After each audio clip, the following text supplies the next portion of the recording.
总算，大家期待已久的 LP 机箱测评终于和大家见面了。相信不少朋友都非常期待它的实际体验效果。这次就不多废话了，直接来给各位介绍吧。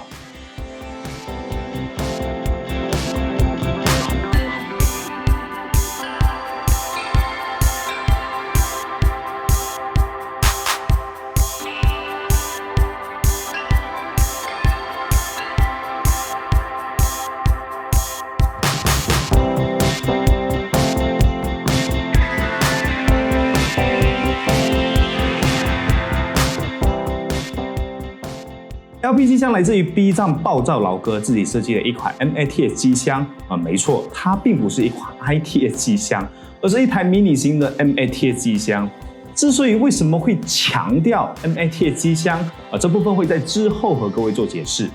老样子，先从底基和外观和各位介绍。LP 机箱采用传统显卡直插式结构，长宽高分别为338毫米乘以185毫米乘以285毫米，体积为 17.8 公升。机箱净重为 3.6 公斤左右。除了左边侧板以外，机箱的另外5侧都有非常大面积的通风网口，对硬件的散热估计是没有太大的问题。顶部和底部都是采用磁吸式的网状面板，而左右2侧的侧板则是免螺丝的杠板扣具设计。内部结构的厚度达1毫米厚，质量是可以让人放心的。但是其中有一个小小体验不好的地方，就是前面这块面板。要拆卸前脸面板是必须将底部的这2颗螺丝给卸除，当然手侧安装是没有太大的影响，但是如果是要进行类似冷排的清灰工作，底部的这2颗螺丝就会增加更多的拆卸工作了。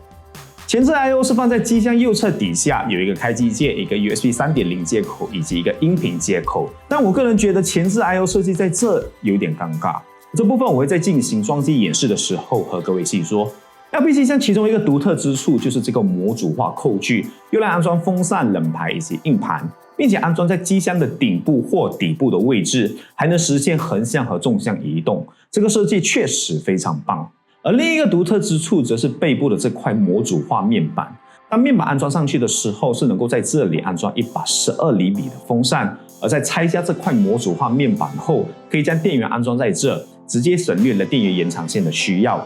当然，在不需要电源延长线的时候，也是能够卸除的，并且还能够将电源延长线更换到机箱的底部位置，提供了非常好的安装自由度，可以依据用户的需求自行选择。硬件兼容的部分 ，LP 机箱支持全尺寸的 MATS 和 ITS 主板，电源支持最长16厘米的 ATS 电源以及 SFS 和 SFS-L 电源。CPU 散热器限高为158毫米，也支持240水冷。显卡长度最长支持330毫米，前脸支持最多2把14厘米或12厘米风扇，底部和顶部都能够支持最多2把14厘米或12厘米的风扇。而这些支持的数据都会随着不同的兼容模式有所变化，这点要特别注意了。为了简化视频的长度，我直接来和各位分享装机的演示。首先和各位演示 ITS 模式外加240一体式水冷。CPU 是 AMD Ryzen 7 3700S 外加永远的劳模华硕 ROG Strix B450 iGaming， 搭配一张索泰3060 AMP 白色板。240水冷则是 ID Cooling Overflow 240S 白色板以及全汉 MS600G 600瓦金牌 SFS 电源，采用前置240水冷模式以及后置 SFS 电源。由于受到前置240一体式水冷的影响，显卡线长将缩短到275毫米。这样的模式下，显卡必须是双风扇的非公显卡或者是公版显卡。至于为何不将240水冷安装在顶部，这是由于大部分的240水冷都得将电源保持在后置模式。而这样的模式下，顶部的240水冷至少会有一把风扇是必须更换成15毫米的薄扇，而顶部一体式水冷会受到显卡所发出的热量影响，外加电源的发热也会一起影响。因此，如果你的240水冷是无法兼容前置 SFS 电源模式的话，我个人会比较建议240水冷采用前置的模式，这会对你的 CPU 散热获得比较大的帮助。当然，如此一来，你的显卡线长将会缩短不少，而且前置水冷模式也有一个小小的瑕疵。如果将风扇安装在最前面，前置 USB 接口线会和冷排有所冲突，只能将冷排贴着面板，将风扇往内吸进行安装。最大的影响除了一点点的散热性能以外，像我使用了 RGB 风扇却无法在前面板透光出来，有点小可惜。接着是进行烤煎温度测试，3700S 单烤20分钟的温度来到了78度，再来加入了显卡一同进行双烤20分钟。3700S 的温度为84度，3060的温度为67度，温度表现可以说是非常理想的，哪怕是更换成更高阶的处理器和显卡，应该都能够很好的压制。在我进行另一个装机演示前，我需要和各位说明一下我之前所提到的 LP 机箱是一款 MATS 机箱的原因。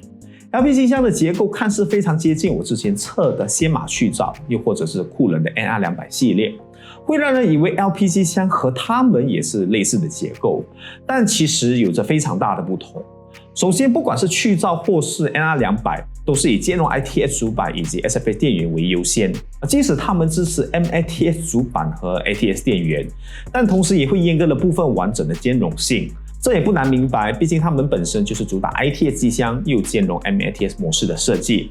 但 LP 机箱则是相反的，你在 LP 机箱内使用 ITS 主板，并不会有任何的兼容差别。显卡线长该限制的还是一样受到限制，电源位置还是一样的位置没有变动，而 ATS 电源和 SFS 电源的兼容差距，也就只有顶部240水冷有多一点点的兼容性，以及理线会更加友好而已。这也是因为它是以 MATS 兼容为优先的机箱，从而扩充 ITS 主板和 SFS 电源的兼容性。如此一来，想要以 LP 机箱的兼容性来选择你的硬件，那基本上可以完全不需要依赖 ITS 主板和 SFS 电源。接下来就是要来和各位演示使用性价比更高的 MATS 主板搭配前置 ATS 电源的模式，完全解锁了 CPU 散热器和显卡的线长，而这个模式也是我最推荐在 LP 机箱使用的模式。采用的是 AMD Ryzen 7 5800S， 主板是华硕 TUF Gaming B550M Plus， 显卡原本是要使用华硕 TUF 6700ST 的，但是呢，这显卡的月间有点宽，还有点长，光安装进去就非常吃力和困难了。结果月间的部分还和前置 I/O 的 USB 线有冲突，又是这个前置 I/O 的锅，这下就很尴尬了。最终还是使用了华硕 ROG Strix 2070 Super 来演示。电源是9州风神的 DQ850M 850W 金牌全模组，是16厘米长的 ATS 全模组电源，而散热器是利明的 PA120， 并且在机箱后方安装一把 RT-P12， 将机箱风道更换成后方进风模式。而底部由于主板的 PCIe 乘16位置在第2条，因此无法在底部加装风扇给显卡加风。不过也因为显卡是安装在第2个插槽上，所以并不会和16厘米的全模组电源线有挤压的问题，整个安装体验还是很不错的。即使不使用 SFS 电源 ，ATS 电源的安装体验都不会特别难。不过还是强烈建议定制电源硅胶线，不然长线还是会有一定的难度。演示完装机后，接着当然还是要进行温度烤机测试了。5800S 单烤20分钟的温度是78度，然后加入显卡一同双烤20分钟。5800S 的温度为82度，2070 Super 的温度为85度。显卡由于底部无法加装风扇的缘故，散热表现会比较有压力一些。而 CPU 的散热表现非常理想，完全不输给刚才前置240水冷的散热表现。不过只是演示给各位风冷的表现，估计各位还是不够满足的。所以我也进行了240一体式水冷的散热性能对比。首先将原本的 ATS 电源换上了 SFS 电源，而散热器是更换成了9州风神的堡垒240 ARGB 一体式水冷。这是我目前唯一一款能够在前置 SFS 电源模式下兼容底部240一体式水冷的款式了。然后 5800S 同样进行单烤20分钟，温度来到了 77.5 度，而加入显卡双烤后 5800S 的温度为87度，2070 Super 的温度在85度。可以明显发现，即使是更换成了240水冷 ，CPU 的温度也不会有显著的下降。而且由于顶部240水冷受到显卡热量的影响，当显卡发热量较高的时候，240水冷反而还不如双塔风冷的散热表现。加上 LP 机箱本身的风道已经非常完善，完全不需要依赖水冷来大幅度提升 CPU 的散热性能。接着来说一说我对 LP 机箱的一些意见。首先是前置接口的设计位置，我个人觉得这个位置不论是轴线还是和其他硬件的兼容，都还会有小小的兼容瑕疵。个人觉得可以把前置 I/O 接口设计在左侧中间的位置，可以完全规避掉非常多的小问题。另一点是 2.5 寸硬盘的兼容性。由于时间的关系，在我目前的体验状况来说 ，LP 机箱只能安装一块 2.5 寸硬盘。对于有多容量需求却不打算使用 3.5 寸硬盘的朋友是需要注意一下的。最后就是顶部240水冷，在前置 SFX 电源模式下的兼容性不够完善，而这部分只要加长机箱多5毫米的长度就能完美解决。然后是售价，目前的定价是399元，提供了纯黑色和纯白色2种选择。而 LP 机箱只有通风网孔一个侧板设计，当然设计者劳格也承诺会在之后推出可选购的亚克力透明侧板设计，也算是给外观党一个比较好的选择方式。结合售价、质量以及本身的设计，这对于一个想要以 MATS 主板规格来打造一台体积也不太大、散热性能也不弱，并且兼容多样化的主机，LP 机箱或许是个理想的选择。另外，我拿到的 LP 机箱是媒体测试的 beta 版，因此会有一小部分的设计会和正式版不太一样。比如我拿到的机箱是完全没有说明书，以及侧板扣装模式也会比较松动一些。而以上这些在正式版都完全得到改善。